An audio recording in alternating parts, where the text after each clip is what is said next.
So as I mentioned, we're going to be talking about results-based agendas. This is one of the greatest tools that I've learned from any KC. There's lots of really great tools that Results Count have provided, but I'm a big fan of results-based agendas and creating these for my meetings. And hopefully you'll like them too and start to use them, but they're really useful in terms of supporting adaptive leadership by clarifying, what we want to accomplish during a meeting and support how we get there through action commitments. So let's take a look at what that means.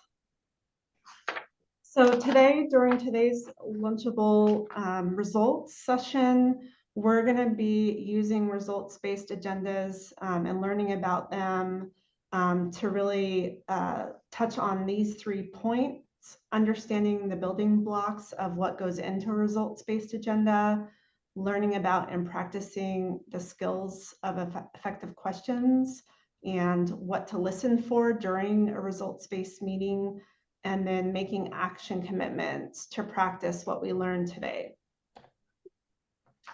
So the template of a results-based agenda really focuses on— Are you guys ready? I think we're ready to Okay. If you all could mute yourselves, thank you so much. Really focuses on 3 R's. The first has to do with relationships.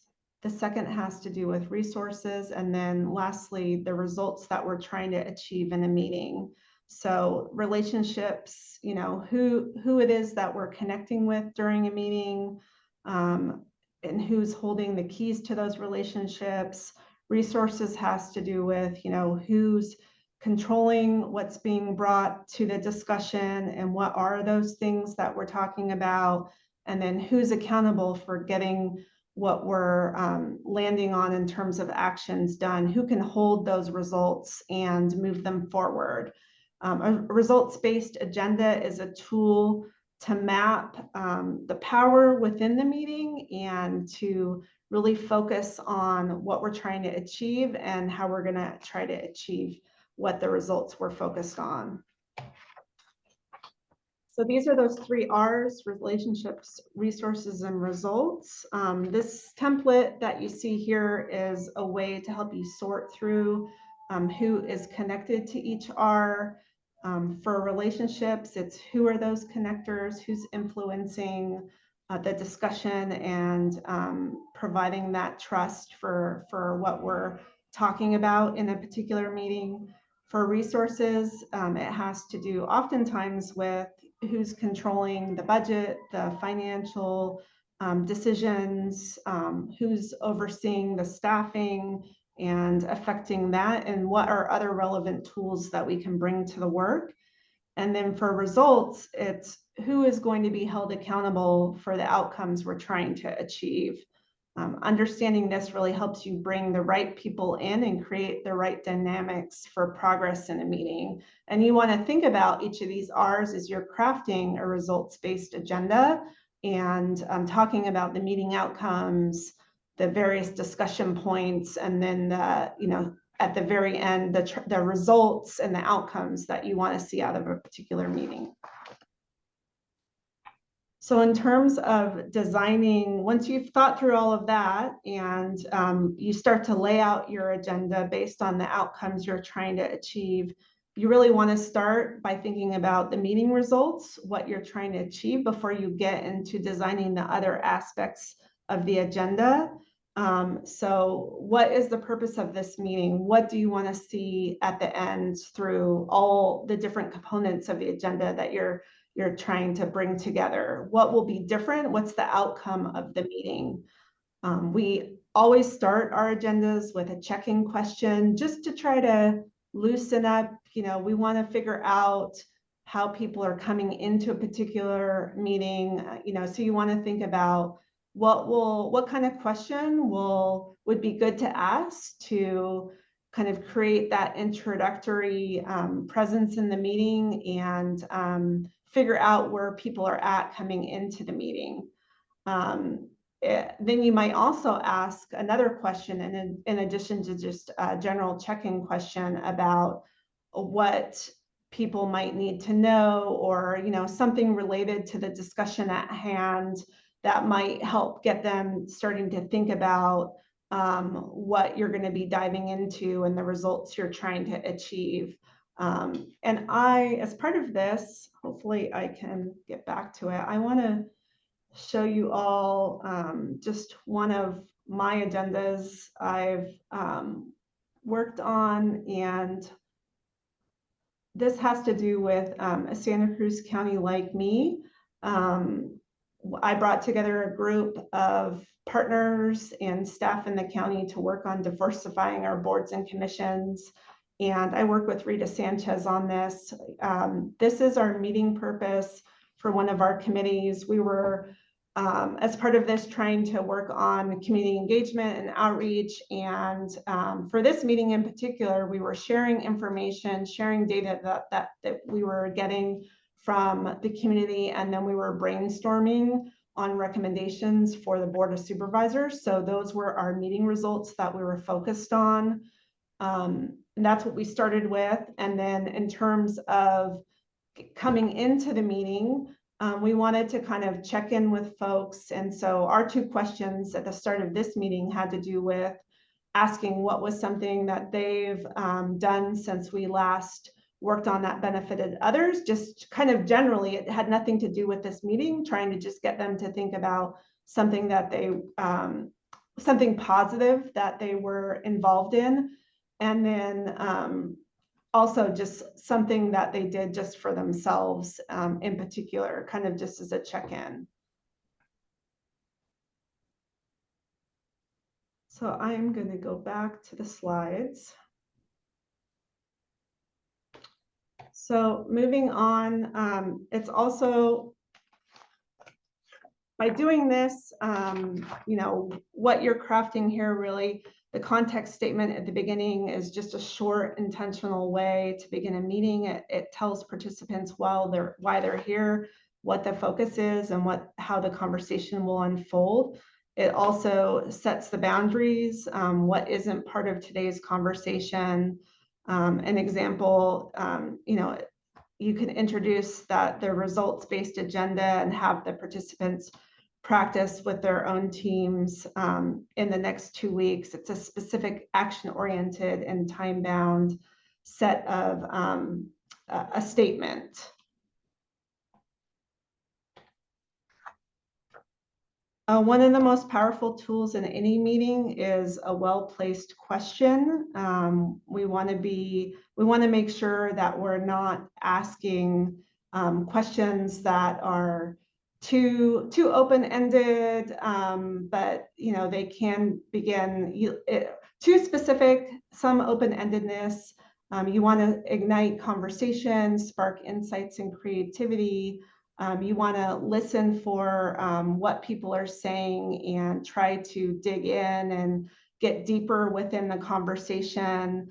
They're designed to really not get a quick answer, but try to tease out what someone is thinking and encourage participation, surface creativity, and help people explore options instead of getting defensive about their particular positions. So some of the most effective questions are really trying to get at the source of what's going on versus just touching the surface of an issue or an idea.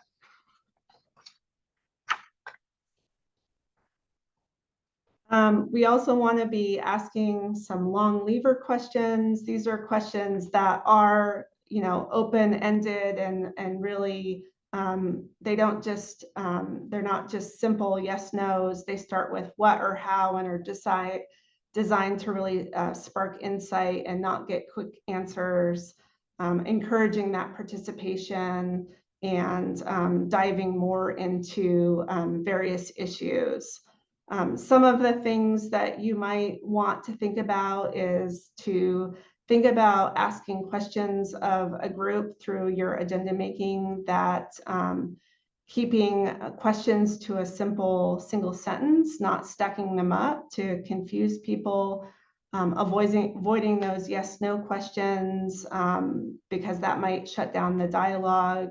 You're really trying to aim for dynamic, future-focused things that get people thinking, like, what would it take to move this forward? And you want to try to avoid getting people in a defensive mode as you're generating your results-based agenda. So really thinking about the how or the what to keep it constructive and not trying to get people digging into their positions. Another strategy through all of this is asking questions that might be unaskable, that the ones that we name that would name really what's at stake for a particular issue. Those can oftentimes be breakthrough moments where you really get to the source of, you know, a particular, whatever it is you're talking about and the issue at hand.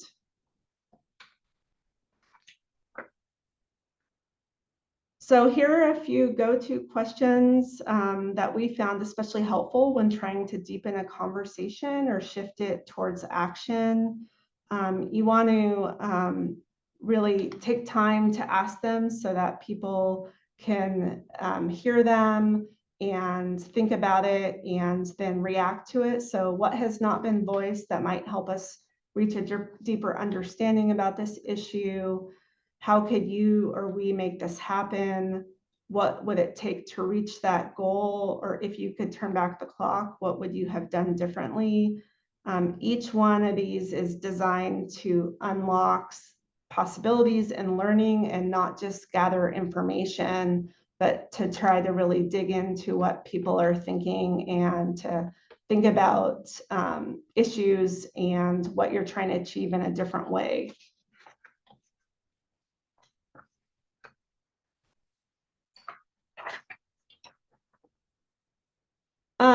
So we're not just asking questions as part of results-based agenda. A lot of what happens in the results-based facilitated meeting is listening for what's happening in the room or on the Zoom and really trying to figure out what it means by what people are saying. So you want to be an active listener as part of your results-based facilitated meeting. So what does that mean? It might mean remaining quiet, allowing people to finish their answers before you respond.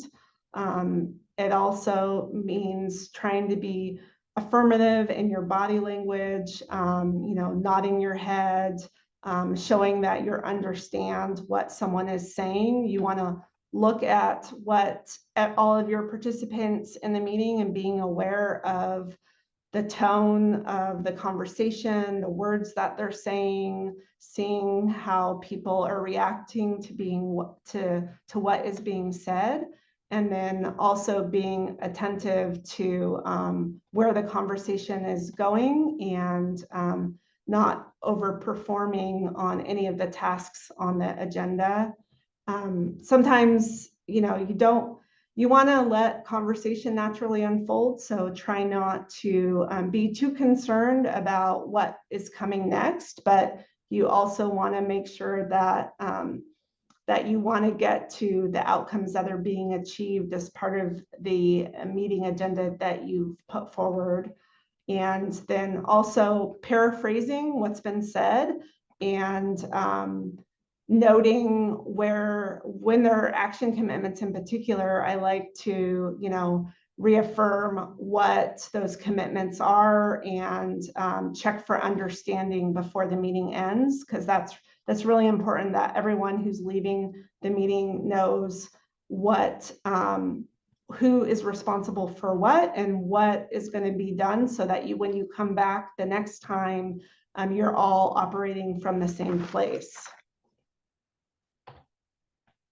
As part of all of this, it's really important. We call them listen fors, but I know them as or understand them as filters for what we want to stay attuned to. They might involve certain themes like equity could be a theme that you're trying to listen for in terms of teasing out elements that connect to equity that you're trying to pull out of a meeting discussion. There might also be a theme related to power or opportunity. You want to listen for things depending on what the meeting is that the agenda that you've come into the meeting for, but you're listening for certain types of elements and trying to tease those out of what people are saying. This is especially important in any sort of adaptive work. If you're trying to do some sort of big change management, some complex issue that you're trying to navigate, you're trying to figure out what the meaning is and what the patterns are in the conversation that's being had, and not just get data out of the participants in the meeting. You want to be sure that you're listening for the themes or the elements in all the conversation and trying to pull that out of what's happening during the conversation. Nicole, can I ask a question? Yeah. Sorry, I jumped on late. In the previous slide, you said it says never block. Oh, you were just right on it. Never block what doesn't fit. And I think you might have said something, but I was taking notes over here and I didn't capture it. Can you, if you already said it, maybe repeat it, what that is? Never block out what doesn't fit. I mean, in my mind, what that means is that you want to let conversation unfold. So if someone is raising an issue that in your mind wasn't necessarily what you thought you were going to talk about, you want to kind of let it play out, and Got it. and try to see kind of like what that person is saying in terms of how maybe they're understanding it from a different angle. And so you want to maybe dig into that further to figure out what the connection there is, versus just try to block it. If it seems like it's not relevant to the conversation, it may actually be, and maybe there's a way to kind of ask a follow-up question or dig into what that means, to figure out what the connection is, versus just trying to divert to something else. Got it. Thank you. Mm-hmm.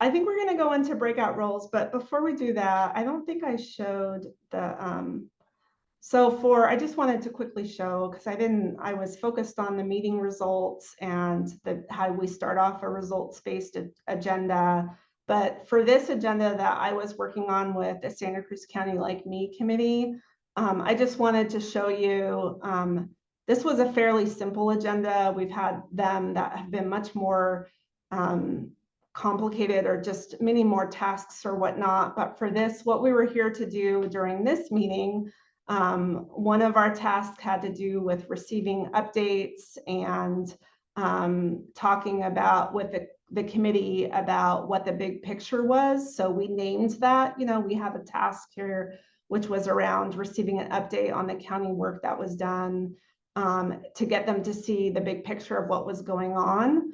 And then another result was the task was to look at the results of our community engagement and to have them really dive into that data and identify clear activities that were addressing the themes that we were getting out of those engagement results. And before we closed, we wanted to get clear on what our expectations were for the next meetings coming down the line, because we knew that the big result that we were trying to achieve through this committee was to brainstorm and achieve and land on recommendations for the Board of Supervisors. So we were really trying to move them forward towards those recommendations, and closing out the work that we were working on with them.